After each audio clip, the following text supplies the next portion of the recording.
Hey, welcome to the light side of life. This is my birthday episode because my birthday was this month, the 5th of Feb. I'm an Aquarius. Not that I read into star signs or anything, but yeah, I've been made aware of me falling under the star sign of Aquarius. Yeah, so for once, I actually enjoyed my birthday in the sense of, planning it to some extent, making it a thing. And, unlike, before that, it was probably when I was like a kid, when your parents and stuff, they'd make it a big deal. And then as you get older, it's just about getting a cake and a card, and then past that, it's all up to you, or if you have certain friends who make it a thing. But I think that occurs more with the female gender than it does with us men. But anyway, so I made it a thing because I haven't before, and I was also against birthdays. But I'll get into that. What I'd like to first touch on is what this episode is about mainly, which is identity, which falls under, you know, conception, birth, who you are. And yeah, so let me delve into how I was conceived because I think the story is pretty interesting. And I only found out last year.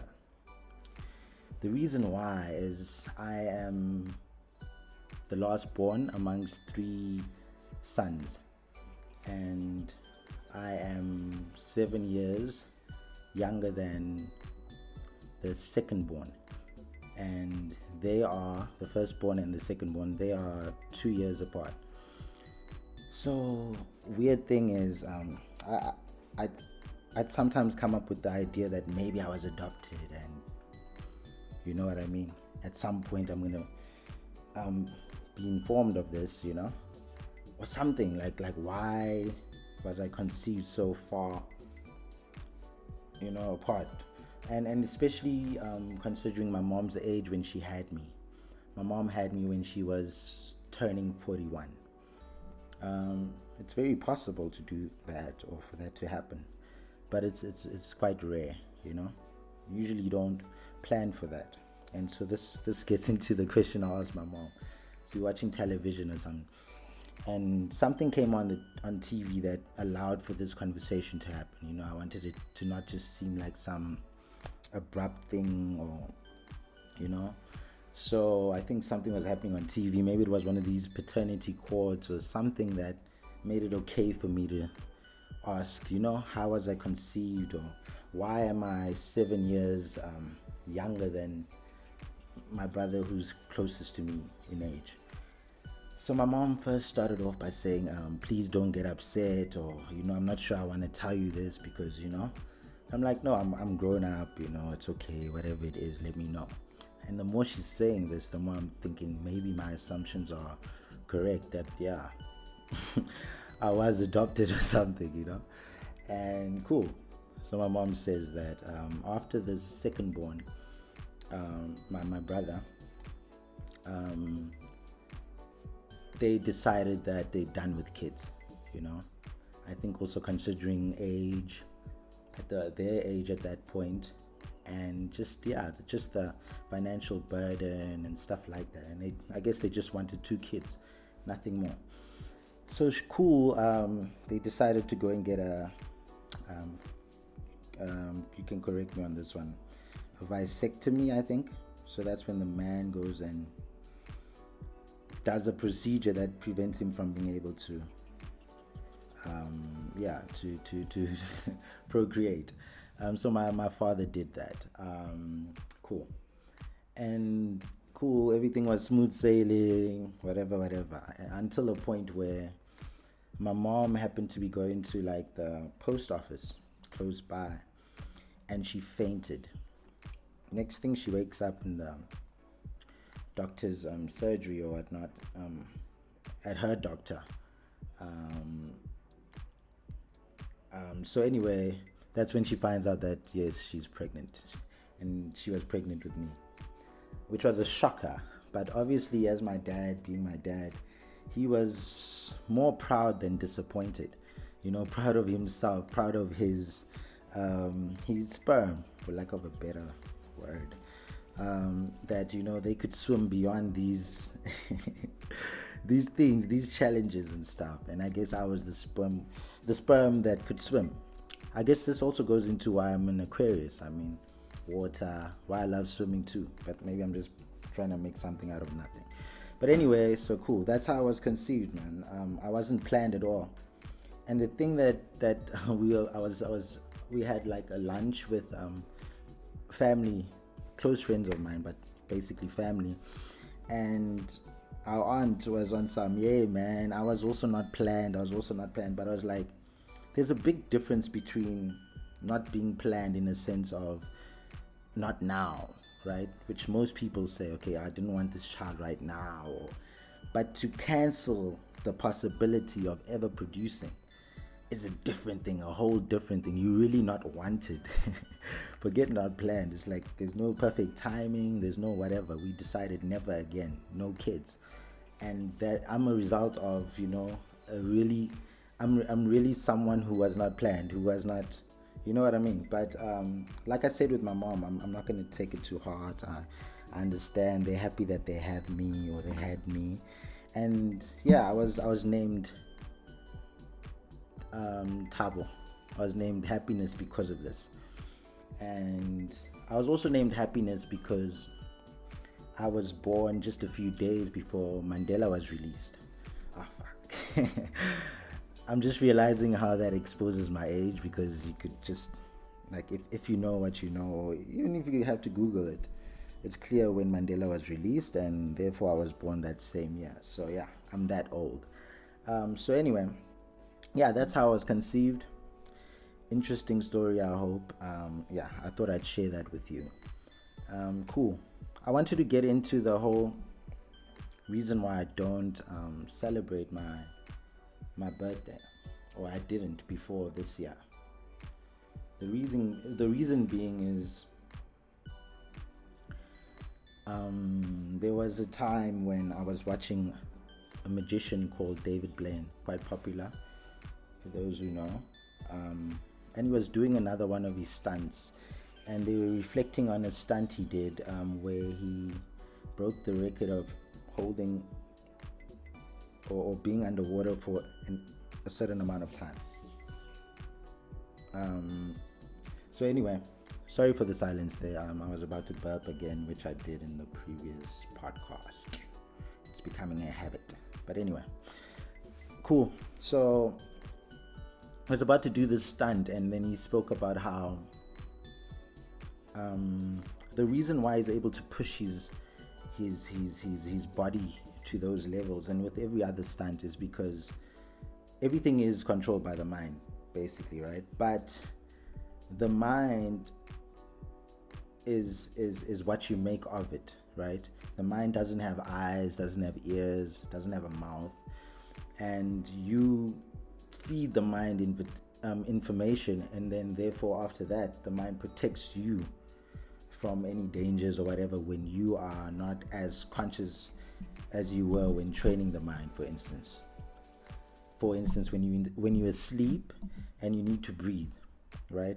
What you first did before you slept is you learned how to breathe. Like a child would come out of the womb, breathing would be a bit of a task. There, the child's finally learning how to breathe, whatever. By the time the child has to go to sleep, it can subconsciously breathe, Now the mind is trained that this is the pattern I have to go by in order to keep this body alive, and so on and so forth. So you train your mind to do what it has to do for you. And you can always change it, and you can always adjust it, and you can always push it. And that's what basically David Blaine did when he was doing with one of his stunts, where it is that the hardest part with holding in your breath is the fact that your mind will protect you. So for the most part, it's going to tell you that you are in danger before you're actually in danger. So a lot of us assume that we can't hold our breath for more than one minute or so, and it's much longer than that but by the time you get to a point where you're going to die, right? So, but the brain is trained that after a few seconds or just before you get to 1 minute, you can't handle it, and that's what you've trained the brain to know of. So that's where it kicks in and it tells you, yo, I need to get air. I need, you know what I mean? I need to get oxygen. I need to breathe. And then that's when you panic, and then you go to the surface. If let's say you're underwater or whatever you are doing to practice these exercises. And so, because of this principle, I thought that to myself, and I still think it applies, that I'm pretty sure the same thing applies when it comes to expectation of death and life and how long you live and whether you get sick and you succumb to that sickness, because a lot of it could be a decision you've made in your head that because they said I have this sickness, I'm going to start feeling sick because I'm expecting these symptoms and this and that, and therefore you become sicker than you probably would have been had you not listened to all of those things. Like had you changed your mindset towards this sickness, maybe you'd be one of those rare cases where doctors 5% of people survive this, and it's just a mindset thing. And therefore even age works the same way, that a lot of the time you die at a younger age just because not a younger age, but you die at a certain age or whatever because you assume that this is the age where I'm supposed to die, or you keep telling yourself, or you keep programming your brain that I am getting older, therefore I'm weaker, and the thing with the brain, like similar to the breathing thing, is the fact that it needs repetitiveness in order to be trained. So yes, I would know that I'm turning a year older, but by not celebrating my birthday and not having too many people being aware that it's my birthday, for instance, I discontinued the feature on Facebook that allows people to see that it's my birthday, so that people wouldn't come and wish me a birthday and therefore remind me that you're older, you older. I won't lie. For most of the day, I'd literally forget because I'd be back working, I'd be doing this. There's really no constant reminder at all that today is my birthday. Therefore, in my mind, I stay at a constant age, And so that's what I started to apply. I stopped celebrating. Birthdays didn't matter. And I'd also look at animals again and say, but animals don't necessarily celebrate their birthdays or count the years according to our knowledge. They just go about life. They just eat, they sleep, and I think it really does affect the psyche. Until last year happened, 2020, a rough year, I think, for all of us. I went through a lot of pain, if I can say, but losing a lot of people, especially when I lost now someone who is my sister. One of the closest people to me, and it hit me the hardest because she's one of the people who lived the most. She'd always tell me when my ideas are silly, including this birthday one, and I thought to myself, if I have the privilege to still be living right now and she doesn't, let me do everything that comes with that. And if people want to celebrate my birthday, let's just let it happen. So what? Even let's say my theory is correct about age affecting you, like the more you're conscious about how old you are, the quicker you age. Cool. But is it really that important to live longer if I'm not living a happy life, if I'm not really living, and I'm not enjoying every moment and making the most of every moment? So that's when I switched my idea of how I should approach my birthday and just be grateful and have fun and realize that I'm living in a community. I'm not no man is an island, and my mom is getting older and she's happy when she sees me reach these milestones, even in age, and let me allow her to wish me a birthday, to celebrate it with me. If people want there to be a cake, let's let it be, So yeah, that's basically the reason behind my mind shift, So I decided to go ice skating. that's something I've been meaning to do. I've only done once before, and before that I used to rollerblade quite a lot, especially even with this sister of mine who passed away. And I was always like, yo man, I'm gonna keep making excuses and delay and say I'm gonna go back to this hobby or that hobby when the time's right, when this and that is right. And the main thing I wanted to do was to get rollerblades, but a specific type. Like I've been following certain accounts on Instagram, and some rollerblades I wanted to import, and I still want to. But now, because of the cost and the facilities I need to go to, like a skate park, and it just requires so much.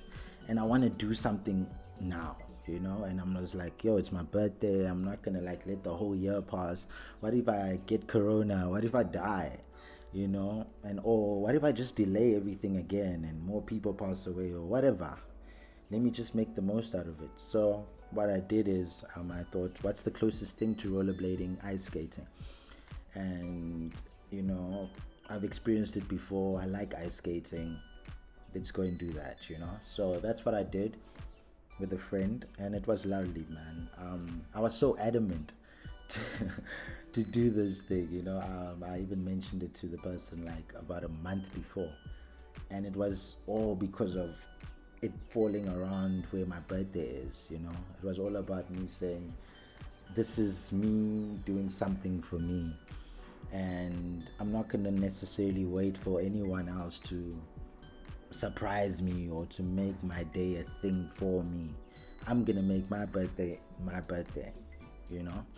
So yeah, I enjoyed it. It was brilliant. It was wonderful, and I definitely have to thank the friend I went with. She definitely helped with that, helped make it possible and wonderful. And so this has definitely helped with me shifting the tone, the mood, the direction, the plans for the year, and just my life in general. To stop holding on to old beliefs just because you have pride in them, and you're so sure about it or whatever. Like, now I'm all about doing what works for me, for those around me, what will convenience my life, and just sticking to plans and making things happen. Like this podcast, it's like no matter what it is, no matter the outcome, I'm doing what I wanted to do. And by me proving myself,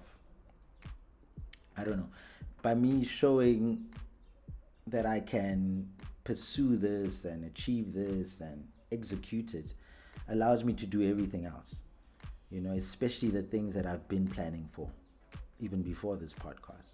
I mean, if I'm going to do something I don't usually do, I'm not an expert at whatever, I can definitely then do the stuff that I've trained for all my life, and I can deliver on those things. So yeah, I would definitely recommend that you just pursue whatever it is that you need to do, man, or pursue. Time is limited. I think we've all seen that. We've all realized it in some way, some extent. Some of us even got corona and have survived it, and that's a wake-up call, so I'm definitely not speaking to those who are ahead of me in realizing these lessons, but I'm just sharing with whoever would need to hear what I have to say, or what I've learned. So I did say that I'm going to speak a bit of identity, and so therefore let me just give a rundown, a little rundown of who I am or where I come from. I'm from Cape Town, or Western Cape, from a place called Belhar, and Belhar is it's a coloured neighborhood. For those who are unaware, in South Africa, we refer to specific mixed race people as colored people. So that's the mix between black and white. So I come from this neighborhood because my mom is according to definition or whatever it is, she is referred to as colored because my mom's grandfather was a white man. So her father is the first generation colored, basically a Trevor Noah. And he was a white man from England, and he came to South Africa during the Anglo-Boer War. He was a general in the British Army. He met my great-grandmother in Matatiela. Sorry if I never ever pronounce certain words properly. It's because I was brought up in a colored environment and so on and so forth. So I'm not very black, or I'm not as black as I believe I should be. But anyway, that's where my mom was conceived from, in Matatiele, being the daughter of a mixed race child. My mom moved to Cape Town, where she met my father, who is from a place called Kayamandi. It's by Stellenbosch, so it's a township, a black township. And my dad is Tswana. And their family, I'm not sure before this point, but my dad was born in Pimville, Soweto. They moved to Cape Town when he was like a year old or so. And yeah, so my mom met my dad. My dad was a friend of my mom's friend. No, my dad was the friend to my mom's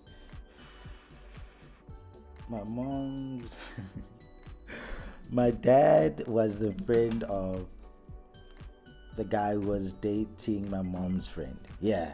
So and the weird thing is, I asked my mom on Christmas, I asked her, so how did you meet my father? It was another Christmas, some other time, I forgot what year. The interesting thing is, they met on Christmas, the same day I asked my mom. Like, yeah, so my mom met my dad on Christmas because her friend wanted to go and see her boyfriend, or vice versa. I'm not sure. I'm thinking it sounds weird that women would go see guys. Should be the other way around, but I'm not sure. But yeah, somehow they had to meet up, and then that's how my mom met my dad. And they moved to Belhar, the colored neighborhood. Honestly speaking, they did that because it allowed for a better life. And while you living in this neighborhood, it's advisable, it's just best to live as colored people, speak languages that colored people would usually speak, which is either English or Afrikaans or both. And that's why I was brought up in a home where English was the quote unquote home language, like literally. And therefore that's why I am not very fluent in my language, or my dad's language, which is Tswana. But also my dad wasn't brought up he was brought up in a Xhosa environment because of Kayamandi. So my dad, when he did the whole Xhosa thing, what Xhosa guys do, Xhosa men to be, he went to the mountain, all of those things. And yeah, so we moved to Pretoria around the age of when I was like 6 or so, because of my mom's work. And yeah, we stayed in Pretoria ever since I was about 6. So my identity really lies in Pretoria. So I just thought I'd give a nice rundown of who I am, where I'm from, and why I am the way I am. Just a bit of that. So no lie, living in Pretoria, being a Tswana guy or kid who doesn't speak Tswana, I have a Tswana name, surname, and always just constantly being asked, why don't you know your language? Why don't you know your mother tongue? It did make life a bit hard. Probably harder than it should have been, because as a kid, you also convenience yourself by staying in environments that just allow you to be. You're not going to give yourself unnecessary challenges, So I subconsciously became friends with people who were similar to me, who would speak English. For instance, even at that age, like around grade 1 and stuff, people from these areas or from this area weren't very fluent in English. I mean, they would learn English at school. So I would go to school with people who couldn't really speak English, and therefore the only people who could speak English in my class or whatever were usually foreign children. So if I were to show most of my friends or whatever, it's usually from the DRC and so on. And so that's how my life has been structured, you know. But growing up, getting older, I've definitely seen more importance in knowing who you are, knowing your language, and understanding the treasure, or the amazing things that come with just expanding your mind, and just going with the things that identify with who you are, skin color or whatever. There is a big difference when speaking the language that is native to you, as opposed to one that is, of a colonizer and stuff like that. So day by day, I do practice or try, though it does get harder the older you are. I can definitely say I can relate to people's struggles, especially when it comes to people who struggle with English. The sad part is that they get more ridiculed.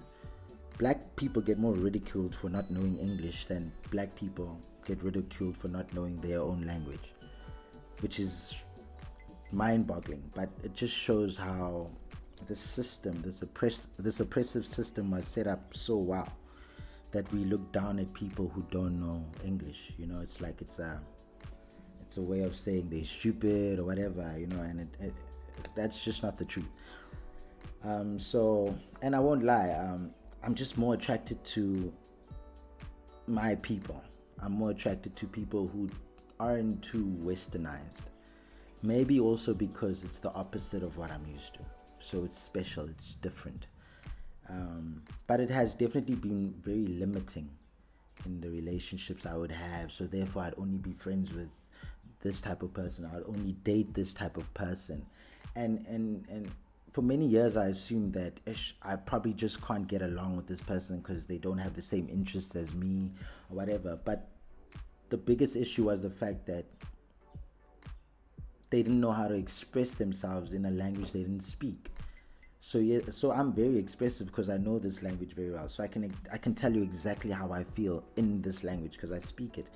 And they can do the same in the language that they speak. And now this would, though, make you assume that they don't know how to communicate, or they can hardly think or talk, because you'd ask one question and then it would be a very short yes or no answer.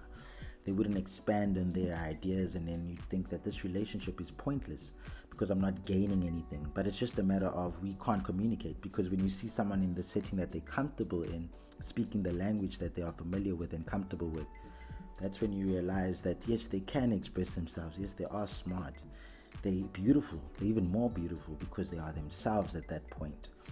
So that's also a big part of why I see the importance of me coming with my broken Setswana, and that happens quite a lot with my friends and the people I familiarize myself with. And sometimes I would be with someone who is very fluent in a native language, but I would be the one trying to speak it the most, and they trying to convenience me, but I would just force the situation because I know that there's no other way I can learn. Yeah, so anyway, I just thought I'd tell you all of that, give you a bit of insight of who I am, where I'm from, and maybe this could also allow for you to express yourself, let people in on who you are, but mainly change your mind, allow yourself to grow, to let go of old ideologies, ideas, grow from these experiences we experience. I mean, people just died last year. You need to learn something from that. Something has to come from it, otherwise it's just a wasted thing. So yeah, I hope you can just go out there, be the best you could be. Start whatever you have to start now before it's too late, before you never get a chance to ever do it again. And just be great. And thank you. I would like to thank you for listening to another episode of D Light Side of Life. Peace.